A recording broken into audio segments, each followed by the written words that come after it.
Bonsoir à tous. Je suis effectivement très heureux de vous accompagner pour cette soirée. Quand j'ai créé Mobilette il y a 9 ans, j'avais affirmé que l'on traiterait tous les modes de transport, y compris le vélo, qui était pour certains considéré encore comme le parent pauvre d'une mobilité douce, décarbonée et mieux maîtrisée. Aujourd'hui, l'affluence ce soir et l'audience que les politiques vélo ont désormais dans le débat public montrent qu'il faut absolument considérer ce mode de transport comme un mode à part entière dans les mobilités contemporaines.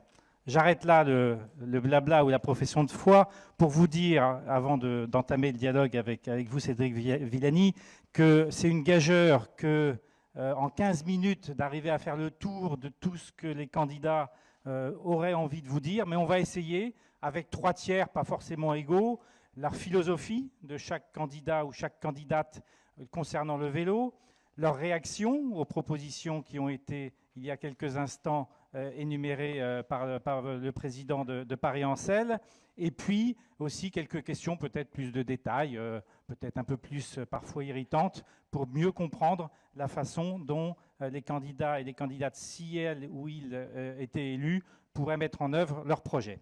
Alors, Cédric Villani, je compte beaucoup sur vous ce soir. Je compte beaucoup sur vous. Parce que vous êtes le premier et que vous allez d'une certaine façon donner la tonalité de ces échanges, de cette soirée, que nous souhaitons tous d'une certaine façon dynamique, sincère, engageante pour les années qui viennent. Et donc, sous le regard de ce prompteur, nous allons avoir dans quelques instants, dès que vous prendrez la parole, 15 minutes pour respecter. On ne va pas jouer au grand débat télévisé. Ici, on est devant vous. Le temps viendra. Voilà, on va jouer plutôt à cette équité de temps de parole entre les candidats. Et donc, nous allons aborder tout de suite le cœur du sujet. Et j'avais envie de vous poser une question avant que vous puissiez développer votre philosophie du vélo, comment vous considérez le vélo dans la ville et spécifiquement évidemment à Paris. Peut-être une question plus spécifique, parce que j'ai, avec les associations qui vous accueillent aujourd'hui, regardez attentivement tout ce que vous aviez dit, tout ce que vous aviez publié, tout ce que vous aviez émis comme idée. Et il y en a une, la petite ceinture piste cyclable, qui est originale. Et j'avais envie de vous demander comment vous la reliez à la ville. Est-ce que finalement c'est du vélo un peu touristique ou est-ce que c'est une vraie infrastructure pour faire en sorte que l'offre de vélos de tous les jours soit vraiment augmentée? J'appuie sur le bouton. Mon cher Gilles. Et à vous. Start. Voilà. 15 Et minutes. pour anticiper, je ne sais pas si vous voulez qu'on développe maintenant ou qu'on y aille plus tard, on va parler de cette petite ceinture qui pour moi est une proposition à la fois pratique pour être une infrastructure de transport, mais aussi écologique, mais aussi culturelle, qui peut faire partie du tourisme. Et la mise en valeur de quelque chose qui est dans notre patrimoine, puisque cette petite ceinture a été délaissée depuis les années 30, 1934 si ma mémoire est bonne, et que ça fait partie de ces mystères parisiens, un peu au même titre que les catacombes ou d'autres endroits qui ont été abandonnés. Voulez-vous que je développe ici ou peut-être que je commence? Avant toute chose, je salue Monsieur Dansard, que j'ai eu le plaisir de côtoyer dans bien des débats sur les mobilités en Essonne, sujet ô combien critique dans le contexte du Grand Paris Express, ainsi que Frédéric et Abel, qui parmi mes militants sont les plus engagés de longue date dans les associations de vélo. On était loin de Paris, mais dans l'Essonne, mais là... On est tout près parce qu'il s'agissait d'un sujet Grand Paris et c'est complètement connexe au sujet qui nous importe aujourd'hui, précisément parce qu'il y a aussi ces projets, au-delà du vélopolitain, de RERV, ces pistes cyclables qui vont jusque dans la première ou dans le début de la seconde couronne et qui permettent d'assurer une cohésion. On sait bien que une grande partie des trajets importants dans Paris, ce n'est pas que Paris-Paris, c'est bien sûr couronne vers Paris, et aucune solution de transport qui prétend régler les choses dans Paris en travaillant seulement à l'échelle parisienne ne peut tenir la route, si vous me permettez ce jeu de mots. Donc ce que vous dites, c'est oui à Vélopolitain, mais en le raccordant à toutes les infrastructures autour de Paris intramuros. C'est ça? En le pensant en intermodalité avec les infrastructures de Paris intramuros, extramuros, en tenant compte du Grand Paris Express, en tenant compte de ce qui se passe dans la couronne, et en disant tout simplement que n'importe quel plan de mobilité aujourd'hui doit s'appuyer sur l'intermodalité, doit à la fois penser au circuit voiture, au circuit vélo, au circuit métro, et penser pas seulement à l'échelle de Paris, mais à l'échelle de la métropole. Mais vous n'attendez pas, pour mettre en œuvre Vélopolitain, si vous êtes élu, de se mettre d'accord avec toutes les communes autour, parce que les discussions, vous savez qu'elles durent très longtemps. La métropole du Grand Paris, les relations avec la région ne sont pas faciles. Donc vous le faites quand même dans les 6 ans ou vous attendez Oh de là vous là, mettre bien d'accord? sûr, il y a urgence et il faut le faire dans les 6 ans. En revanche, la coordination, tout de suite, il faut l'entamer. On est sur un projet qui demande de la petite échelle, de la grande échelle. Le travail extraordinaire fait par les associations pour instruire le dossier, faire des propositions, permettra d'accélérer d'autant, bien sûr.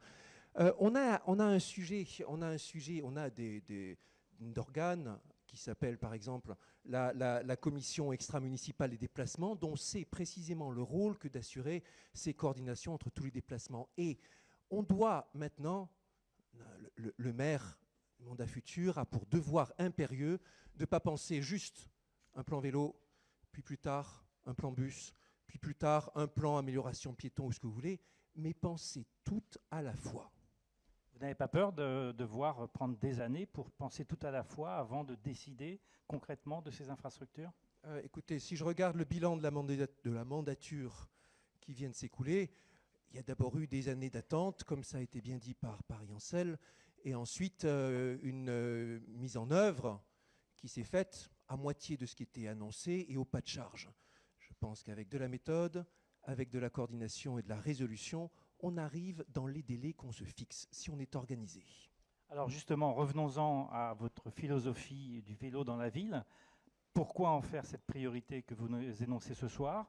Quelle est votre conception? Vous avez parlé d'intermodalité, mais au-delà de ça, comment vous concevez le vélo pour les Parisiens, pour les Parisiennes, et dans une acception différente de la métropole? Je vais commencer par dire tout simplement que le vélo, c'est avant tout une expérience personnelle. Chacun a sa façon de voir le vélo et des souvenirs très personnels. Comme certains autres dans la salle, sans doute, l'un de mes plus anciens souvenirs d'enfance, c'est le moment où on enlève les petites roulettes sur les côtés du vélo et vous avez l'impression que d'un coup, vous devenez un grand garçon. Et je peux vous dire très exactement sur quelle route, à quel endroit c'était. C'est-à-dire? Ouh là là sur un terrain, en marge d'un terrain de tennis à Cuy dans l'Indre, en cours de vacances familiales. Et voilà, vraiment souvenir fort où je faisais tous ces ronds autour du court de tennis. Et voilà, ah maintenant Cédric, allez, tu essayes sans les roulettes. Et voilà, on devient grand. Et c'est associé à un autre souvenir émotif que je vais rappeler, c'était ce qu'on va appeler une forme de lune de miel, un trajet Paris-Montélimar à deux en dormant à la belle étoile, en traversant le Massif central et bien d'autres magnifiques souvenirs. Et bien des randonnées faites en famille, aussi à travers ces véloroutes européennes, parfois avec une carriole transportant tel ou tel petit gamin. Ça fait partie de pratiques sportives et sociales. Maintenant, pendant longtemps, j'avais en tête que le vélo, c'était cette pratique de détente de famille et que les transports en commun, le déplacement en ville, c'était plutôt les transports en commun, le métro, les bus, le taxi et ainsi de suite. J'ai vu arriver les premiers vélos de type Vélib avant Vélib, bien sûr, puisque j'ai habité à Lyon quelques années, et en particulier en 2005, quand les Véloves sont arrivés. Et on a vu qu'ils étaient commodes, qu'ils étaient pratiques, qu'ils étaient solides. Quand je me suis réinstallé en région parisienne en 2009, j'habitais en Essonne, je travaillais à Paris. Évidemment, le RER B, c'était mon mode de transport par défaut. Je l'ai pris un certain nombre de milliers de fois. Et ça m'est arrivé à certains moments de trimballer un vélo pliant comme celui que je vois ici, assez encombrant, mais pas très commode pour autant. Je me suis mis sur le tard au Vélib, sur le tard voulant dire tout récemment, pendant la campagne, pour deux raisons. D'abord, vous ne pouvez pas faire campagne et parler de Vélib si vous n'expérimentez pas vous-même le service pour voir ce qui cloche et ce qui va bien. Et ensuite, parce que tout simplement, dans cette période de grève, dans bien des cas, c'était le seul moyen d'arriver à l'heure. J'insiste là-dessus, le vélo, chacun y trouve ses vertus. C'est un mode de transport excessivement écologique. C'est un mode de transport aussi très efficace dans bien des situations. Et ce n'est pas que par souci de bien faire, c'est aussi par souci d'efficacité dans bien des cas. Le vélo, pour vous, c'est d'abord Vélib à Paris? À Paris, écoutez, j'ai laissé mes vélos en Essonne. Comme beaucoup de monde, je n'ai pas dans ma copropriété parisienne les bons locaux qui permettraient de ranger mes vélos. Et franchement, Vélib, quand ça marche, c'est pratique. Quand ça marche, c'est pratique. Avant de continuer, un autre petit souvenir, puisqu'il faut détendre l'atmosphère. Il n'y a pas longtemps, souvenir à Vélib, de traversée de manifestations. Il y avait la grande manifestation contre les retraites. Et je me suis retrouvé à traverser, littéralement à fendre la manifestation avec mon Vélib. Ce qui était... Vous n'étiez pas dans la manifestation, ça veut non, dire. j'étais pas. Peut-être que certains ont pris des photos. J'ai cru entendre un Villani avec nous qui témoignait d'une certaine volonté de m'inclure, mais j'étais juste de passage. Alors peut-être juste pour terminer sur Vélib, avant de Vélib, repartir. je vais vous donner le retour d'expérience. Qu'est-ce que vous faites de Vélib, si vous êtes élu? Vélib, en premier, ce qui compte, je vais vous dire d'abord le retour d'expérience, et ça continuera, et ça sera le reste en découlera. Première chose qui frappe dans Vélib, quand ça marche, c'est pratique, oui, au sens où l'application fonctionne bien, la couverture est bonne, et maintenant, à nouveau, se retrouve aussi à l'extérieur de Paris en partie. En revanche, ça arrive bien des fois qu'il n'y ait juste pas assez de Vélib sur votre rail. Le nombre de cas défectueux est extraordinaire. Un coup, c'est le frein, un coup, c'est la batterie, un coup, c'est l'application. Il vous faire parfois 3 fois, 4 fois le cadran pour en trouver un qui fonctionne. La pratique s'est répandue, j'ai trouvé ça fascinant comme pratique sociale, de tourner la selle pour indiquer quand ça ne fonctionne pas. La batterie qui tombe en panne, littéralement pendant l'usage, de préférence pendant la montée de la rue Saint-Jacques, là où c'est bien costaud, c'est du vécu, et ça me montre que le premier problème de Vélib, c'est tout simplement la qualité. La qualité, le suivi, ça s'accorde avec l'enjeu écologique, parce que bien sûr, on dit que un Vélib dure 2 ans en moyenne, c'est pas quelque chose qui va bien avec une exigence écologique, dans un contexte où le recyclage des batteries est quelque chose qui reste difficile. Sur Vélib... Oui, il n'y a pas que Vélib dans la vie et dans Bien la sûr. ville. Juste pour terminer sur Vélib, vous rompez le contrat, vous gérez le contrat différemment, qu'est-ce que vous On faites? somme Smooth & Go de se mettre à niveau. Et on le fait parce que là, vraiment, actuellement, le service n'est pas à la qualité sur laquelle il aurait fallu s'accorder. Je pense, j'ai proposé qu'il y ait gratuité du Vélib uniforme, pour les 2 premières heures en particulier, dans le but de favoriser le report modal vers le vélo, même si c'est pas bien cher déjà le Vélib. Cependant, l'essentiel, numéro 1, de très loin, c'est la qualité, le suivi. Et puis, c'est inexplicable que quand on rende le Vélib, il n'y ait pas juste de possibilité de déclarer ce qui ne marche pas, de vérification automatique de ce qui, dans le Vélib, ne fonctionne plus. Une remarque encore sur les vélos, sur les flottes. Il y a des Vélib, on voit des jumps aussi. Il est sain qu'il y ait une compétition, une émulation entre un service à laquelle la ville est attachée et un agent extérieur. Il y a un autre agent que j'ai pu pratiquer en Essonne, tester, c'est Zouv, avec son design sa façon d'aménager l'espace avec un rangement ultra compact. Et je serais curieux de savoir comment Zouv se comporte face à l'environnement parisien si difficile. Alors, comme je le disais, il n'y a pas que Vélib. Vous avez dit vouloir développer les garages à vélo, multiplier les stations de gonflage, le nombre de passerelles. Est-ce que vous pouvez nous dire quelle est la finalité de tout ça? Est-ce que vous avez des chiffres pour multiplier la pratique du vélo?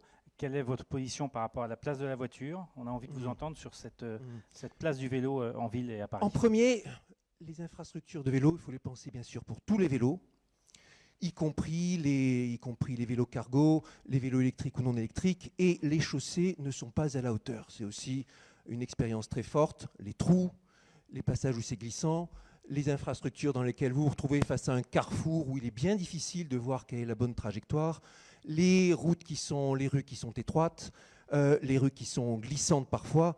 tout ce qui fait que quand vous êtes à vélo dans Paris, vous avez besoin d'avoir une attention considérable partout pour éviter l'accrochage, l'accident.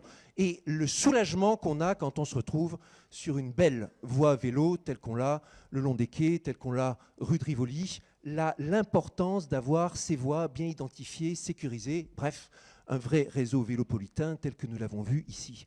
Dans le plan tel que je l'ai présenté, j'indique 400 millions d'euros, les 250 millions d'euros tels que voulus par le vélopolitain, mais aussi un supplément correspondant à l'aménagement pour tout ou partie de cette petite ceinture et à des cofinancements du RERV avec l'échelle métropolitaine. Les affaires de la petite couronne sont aussi les affaires de Paris. La place de la voiture.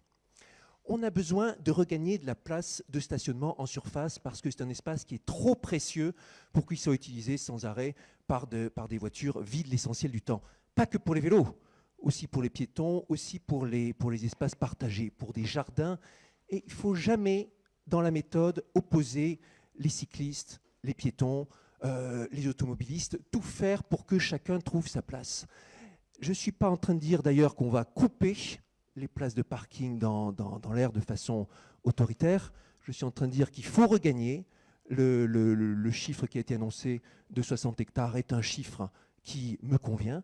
En revanche, il faut bien avoir en tête qu'on aura besoin de parking en souterrain et de parking en extérieur.